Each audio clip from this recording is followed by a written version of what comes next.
Hola, en este video vamos a hablar sobre tres conceptos vistos en la cátedra. Por un lado tenemos a Freire en el texto Paulo Freire, un educador para el siglo XXI, escrito por María Teresa Gómez. Por otra parte tenemos a Hacer Escuela y por último vamos a analizar el modelo tecnológico y ver qué relación hay entre estos tres conceptos. Respecto a Freire, él nació en Brasil, en Recife, en 1921. Cuando tiene 8 años, su padre fallece y con su familia quedan en una situación económica muy precaria, por lo que Freire conoce lo que es realmente tener hambre, pasar una situación económica delicada. Eso lo va a llevar a estar del lado o tener empatía con lo que son lo que él llama los oprimidos, aquellos sectores más desfavorecidos en cuanto a lo económico y lo social. Bien, Freire estudió Derecho y pudo ingresar a la Universidad de Derecho a los 22 años. Cuando se recibe, se casa con Elsa, quien es una docente de primaria. Esto pudo haber despertado su interés por lo que es la educación, pese a que su carrera es Derecho. En cuanto a la situación actual, en el siglo XXI ya está bien establecida el tema de la globalización. Por lo tanto, las exigencias de la sociedad hacia la educación van a ser muy diferentes respecto a lo que sucede unas décadas atrás, tanto en lo que se refiere a nuevos aprendizajes, procedimientos, valores y actitudes, ya que necesitamos otras herramientas en esta época. Pero vamos a ver cómo llegamos a esta cuestión. Para eso utilizaremos como herramienta el texto Hacer Escuela del Ministerio de Educación, donde encontramos una breve reseña histórica de la historia de la escuela. Por un lado tenemos la cuestión de que la transmisión de saberes sea de manera informal, en el ámbito intrafamiliar, mediante la palabra, ¿sí? Y acá ya tenemos una relación entre este texto de Hacer Escuela y lo que es el texto de Freire, la importancia de la palabra. Si a través de la palabra se educaban a los futuros ciudadanos. Pero esta cuestión se sistematiza, esta educación informal se sistematiza y ahí se va creando la escuela. Ahora veremos cómo. La finalidad de esta educación es crear ciudadanos. ¿Y cuál es la función de esta incipiente escuela? Reproducir los valores de la sociedad. Bien, la escuela ofrece recursos necesarios para que todos los ciudadanos se eduquen desde aproximadamente en esa época los 6 hasta los 16 años. ¿Qué época estamos hablando? La modernidad. La función de la escuela será socializadora y educativa. Bien, respecto al texto Hacer Escuela, este material propone que las escuelas tienen algunas características en común con otras de Occidente. Sin embargo, siempre va a haber variantes según la situación geográfica o social. A su vez, estas escuelas son interpeladas por acontecimientos externos, avances tecnológicos, violencia social, etc. Es decir, que relacionando nuevamente con el texto de Freire, hay una relación de diálogo entre las instituciones educativas y lo que sucede en el barrio, en las casas, en las familias. Bien, ¿qué es escolarizar según el texto Hacer Escuela? Un objetivo que tiene escolarizar supera ampliamente lo que es leer, escribir, sumar y restar y pasa por el lado del acceso a la cultura, transmisión de una historia en común, normas y códigos de convivencia, a fin de formar a estos futuros ciudadanos. Otra perspectiva que nos plantea el texto, más negativa, tiene que ver con el concertar, reprimir u homogeneizar. Es decir, no tomamos la subjetividad que traen los alumnos. Yendo nuevamente a lo que es la historia, las instituciones educativas surgen entre los siglos XVII y XIX en el occidente europeo. La idea de un docente surge de la necesidad de transmitir la religión, tarea que llevaban a cabo en primer lugar los sacerdotes. Pero los estados modernos se van a hacer cargo de esta generalización de la educación escolar bajo una idea de homogeneización. Si necesitamos futuros ciudadanos con ciertas herramientas para incorporarse a la sociedad. Bien, ¿qué más va a suceder en este contexto, en la modernidad?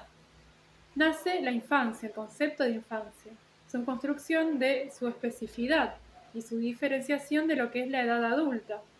Debe entenderse esto en el marco de la familia nuclear, y de la escuela, procesos todos desarrollados en esta etapa, la de la modernidad. ¿Qué características tiene la escuela? El primer rasgo importante y fundamental es la cerrazón del espacio escolar con respecto al mundo, ¿sí? Acá tenemos una diferenciación con lo que dice Freire del diálogo con la escuela y las familias, el barrio, pero tenemos una similitud con lo que es el modelo tecnológico, donde, bueno, se aprenden conceptos que técnicos diseñan para esos alumnos, que de ese docente, y sin embargo no hay un diálogo con lo que es el afuera, los intereses del alumno. Otro rasgo de la escuela va a ser el lugar que ocupa quien enseña, el docente. Si el docente es quien tiene el poder de castigar, de premiar, de permitir ciertas cuestiones. Además, tenemos el método de enseñanza simultánea, es decir, un solo docente enseña a numerosos alumnos. Y por otro lado, esta escuela va a estar graduada, ¿sí? Una organización graduada, es decir, vamos de lo más sencillo a lo más complejo. Están los alumnos más jóvenes hasta los mayores que van a ver los contenidos más complejos. ¿Qué pasó en nuestro país? Según el texto Hacer Escuela, el sistema escolar argentino que recorrió todo el siglo XX va a sentar sus bases en 1884 con la sanción de la ley 1420. ¿Qué características va a tener esta escuela en Argentina? La condición del funcionario, feminización de la tarea, asepsia política, componentes morales, la carga misional, conformaron el núcleo del magisterio argentino, ¿sí? Así es como surge la escuela en el país. ¿Qué va a suceder? Bueno, en este momento, fines del siglo XIX, siglo XX. Bueno, Sarmiento entiende que arribaron al país inmigrantes en una situación muy precaria, humildes, analfabetos, y él quiere ayudar a la integración territorial y humana a partir de la tarea de la educación. Entonces acá tenemos una función homogeneizadora, donde el alumno, quizá de otro origen, italiano, alemán o lo que sea, tiene que aprender el idioma español, aprender la historia argentina, conocer nuestros próceres. Hubo en los gobiernos peronistas, ya está avanzando el siglo XX, algunos cambios significativos como un fuerte empuje del sistema educativo en nombre de la justicia social, ¿sí? Que más gente pueda acceder a la educación. Además, hay una educación técnica ante la creciente industrialización. Y acá tenemos otra relación con otro contenido visto en la cátedra, que es el modelo tecnológico, donde necesitamos un aprendizaje más estandarizado relacionado a cómo funciona una fábrica.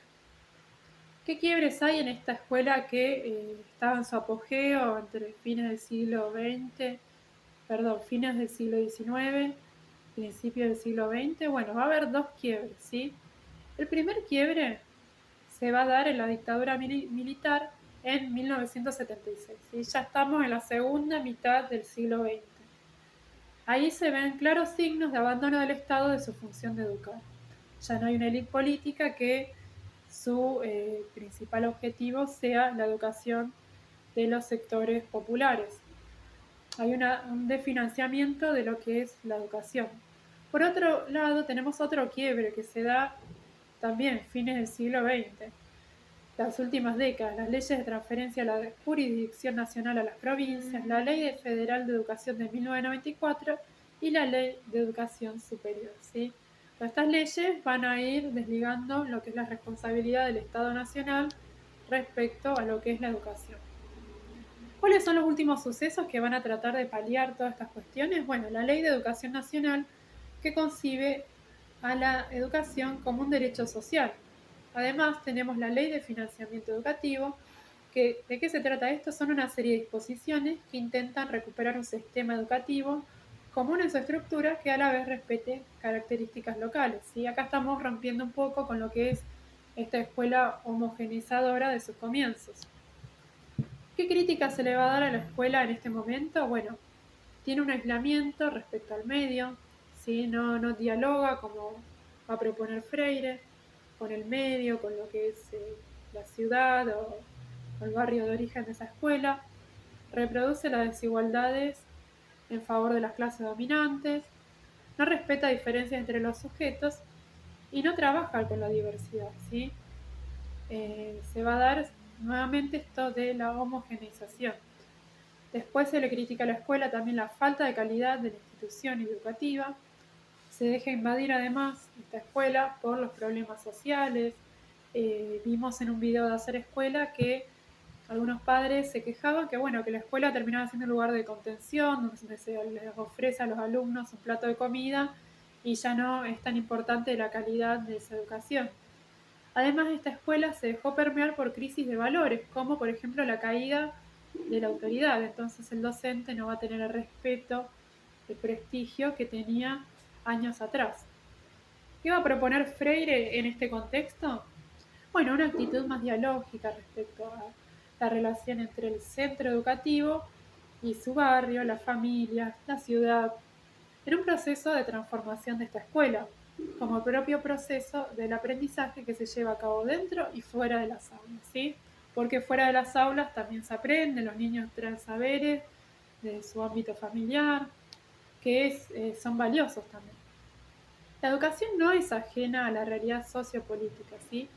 Es necesario, dice Freire, rechazar el fatalismo, ¿sí? Es decir, nada puede cambiar, el pobre seguirá siendo pobre. Dice Freire que somos seres de transformación y no de adaptación, por eso tenemos que rebelarnos ante las injusticias.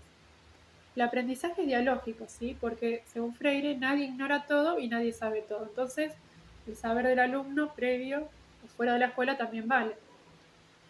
Además, esto va a ser un aprendizaje más significativo, ¿sí? Si tomamos los intereses del alumno, que lo que el alumno ya sabe o ya tenía adquirido fuera de la escuela. Esta va a ser una acción global que permite a los sujetos descubrirse a sí mismos y tomar conciencia del mundo que los rodea.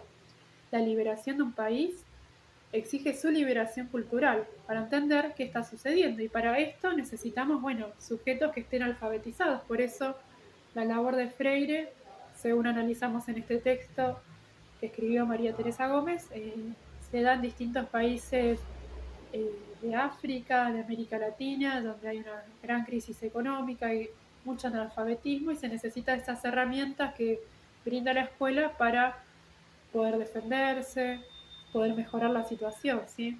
Entender por qué uno está en esa situación. El centro de trabajo de Freire está orientado a la liberación de las clases pobres, de los oprimidos, como llama él, que él estuvo de ese lado, ¿sí? Recordemos que a los 8 años fallece su padre y están en una situación de extrema pobreza. Bien, de forma que estos sujetos se conviertan en sujetos de su propio destino histórico, porque la condición de opresión en la que han vivido les distorsionó su visión alrededor de la identidad, lo que los incapacitó para construir su propio destino. Y además han sido condenados al silencio porque no conocen la escritura. Entonces, Freire le parece fundamental el uso de la palabra, saber escribir, saber leer, adquirir conocimientos a través de la palabra y la lectoescritura. Freire además explica la importancia de la creencia en la persona.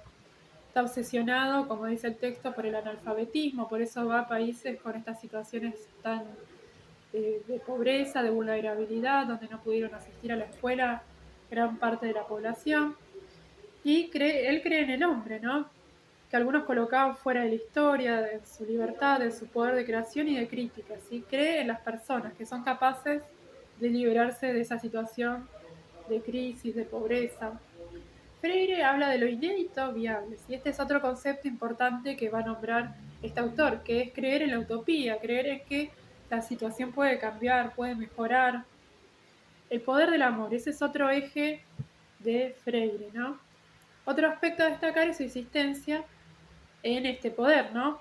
El amor es un acto de valentía, nunca de temor, es compromiso con los hombres, ¿sí? Así que esto lo va a llevar a plantear una dualidad entre la educación bancaria y la educación liberadora, ¿sí? La educación bancaria, que la noto más relacionada a lo que vamos a ver en unos instantes sobre el modelo tecnológico, trata de, bueno, un docente que sabe y que va a depositar el conocimiento en alumnos que se los entiende como completamente ignorantes, ¿sí? Entonces este concepto del alumno como un ser pasivo, que no se tiene en cuenta sus saberes, sus gustos, sus valores, tiene que ver con lo que proponía el modelo tecnológico, ¿sí? Por eso llamamos una educación bancaria, si se deposita en el alumno saber, ¿sí? Pero Freire va a querer que se establezca una educación liberadora, ¿sí? Entiende que hay que educar a las personas en libertad y por lo tanto hay que crear personas responsables, ¿sí? Porque la libertad implica responsabilidad del propio destino, de, bueno, tratar de avanzar y salir de la situación de crisis, de pobreza. Y como dijimos hace un rato, nadie tiene el saber total, ¿sí? Por eso no queremos una educación bancaria según esta filosofía. Y nadie es un ignorante absoluto, ¿sí? Como digo, no es que se deposita saber en el alumno, sino que el alumno ya posee muchos saberes, ¿sí? Alfabetizar, dice Freire, concientizar, crear y recrear colectivamente lecturas de mundo, ¿sí? Necesitamos adquirir cultura a través de, por ejemplo, la lectura. Se requiere por esto una filosofía de la educación que piense desde el oprimido y no para el oprimido. Esta diferencia es importante porque Freire, como sabemos, estuvo del lado del oprimido. Entonces, se está pensando todas estas ideas desde un oprimido, ¿sí? Sabe lo que es estar en ese lugar y por eso sabe cómo se puede cambiar esta situación. Una educación esta que plantea Freire que está destinada a romper la cultura del silencio, una educación concebida como una acción cultural dirigida al cambio, ¿sí? Cambio a través de la palabra, de la alfabetización. Entonces, ¿qué podemos decir del modelo tecnológico para ir concluyendo este video? Bueno, este modelo tecnológico apuntaba a lo siguiente, ¿sí?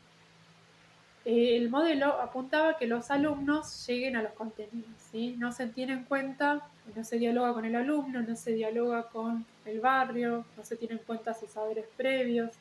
Esto que decía Freire, ¿no? Yo lo relaciono como una dicotomía, un opuesto, ¿sí? Freire dice que nadie sabe todo ni nadie es un ignorante total. El modelo tecnológico asume que, bueno, hay que también depositar contenidos, ¿sí? Buscar una técnica como para que el sujeto, el alumno, incorpore esos contenidos. El técnico es el responsable de aplicar determinado procedimiento universal, ¿sí? No se tiene en cuenta el contexto, las características del alumno, entonces va a haber un aplicacionismo. Aprender, además, en este paradigma va a ser asociar, ¿sí? Se va a dar un aprendizaje por asociación. Aprender conocimiento que está fuera del sujeto, ¿sí? Nuevamente no se tiene en cuenta el sujeto, sus saberes, qué trae desde la casa, desde su familia. Tenemos también en este modelo el utilitarismo, que llegar a un fin con el método más rápido y eficiente, ¿sí? Tenemos la lógica de la empresa, ¿sí? La eficiencia. Los contenidos son reducidos a medios para alcanzar objetivos que son conductas observables, ¿sí? Como digo, no se tiene en cuenta lo que trae el alumno, sino lo que se le deposita y tiene que plasmarlo en conductas observables, ¿sí? Este modelo va a legitimar diferencias, ¿sí? Que un alumno le haya ido mal, bueno, legitima que ese alumno permanezca en la pobreza. Los tiempos son estandarizados, la evaluación es una instancia de control y, como decía, hay una homogeneización, ¿sí? Va contra lo que plantean en hacer escuela, la última etapa de tener en cuenta las diferencias entre los alumnos, diferencias entre contextos. El video que habíamos visto de hacer escuela hablaba, por ejemplo, de una zona turística del Chaco donde, bueno, había una orientación en turismo, ¿sí? No se van a tener en cuenta estas diferencias entre regiones, entre alumnos, sino que hay una estandarización, una homogeneización. Se prepara al alumno para la producción industrial, en serie. Yo eso quizá lo asocio, bueno, a la incipiente industrialización del país, siglo XX, que, bueno, la educación técnica le da herramientas para ingresar a una fábrica, saber estos tiempos estandarizados, qué procedimientos realizar en ese espacio. Se impide lo creativo, además, ¿sí? El uso de la palabra, la cultura, simplemente sea un objetivo y hay que demostrarlo en conductas medibles, ¿sí? Y el alumno, por último, es simplemente una máquina que percibe aquellos contenidos que se les está ofreciendo. Bueno, espero que haya sido claro las relaciones, quizá en cuanto a modelo tecnológico y Freire y lo que es hacer escuela, es más bien como opuestos, ¿sí? Pero quería marcar esa diferencia para entender de dónde venimos y por qué surge la crisis fines del siglo XX, ¿sí? Bueno, muchas gracias.